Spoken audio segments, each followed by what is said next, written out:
Hello students, आज हमारा एक नया टॉपिक रहेगा काइनेटिक फ्रिक्शन।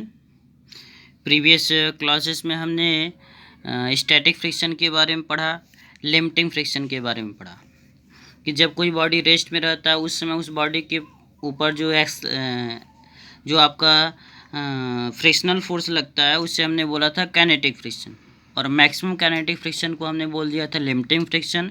और लिमिटिंग फ्रिक्शन का फार्मूला निकाला था Fs equal to mu S into R. इसमें म्यू एस को हमने बोला था कोफिशिएंट ऑफ स्टैटिक फ्रिक्शन।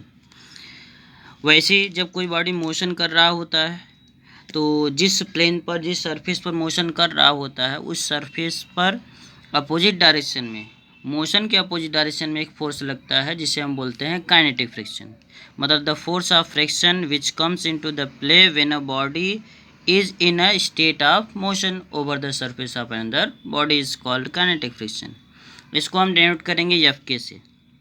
जिस प्रकार से लिमिटिंग फ्रिक्शन रिएक्शन फोर्स के डायरेक्टली प्रोपोर्शनल था, वैसे ही काइनेटिक फ्रिक्शन भी आपका रिएक्शन फोर्स के डायरेक्टली प्रोपोर्शनल होता है। और जैसे ही प्रोपोर्शनल का साइन हटाते हैं तो आपको मिलता है म्यू के इंटू आर, जिसको हम बोलते हैं कोफिशिएंट ऑफ काइनेटिक फ्रिक्शन। तो ये आप फार्मूला याद रखेंगे काइनेटिक फ्रिक्शन के लिए, और ये जो फार्मूला हमने लिखा था वो लिमिटिंग फ्रिक्शन के लिए था या स्टैटिक फ्रिक्शन के लिए। और उसके बाद आता है next topic, angle of friction. Angle of friction क्या होता है? जब कोई बॉडी किसी पोजीशन पर मान लो इस प्रकार से रखी हुई है तो हम ये कहते हैं इस पर अगर मैं इधर फोर्स लगाते हैं, इस डायरेक्शन फोर्स लगाते हैं हम, तो इस डायरेक्शन में आपका एक फ्रिक्शनल फोर्स क्रिएट होगा Fs, लिमिटिंग फ्रिक्शन में मान लेता हूँ। और चूंकि ये आपका मास m है तो इसका वेट नीचे की तरफ होगा, तो रिएक्शन फोर्स कितना होगा? Capital R।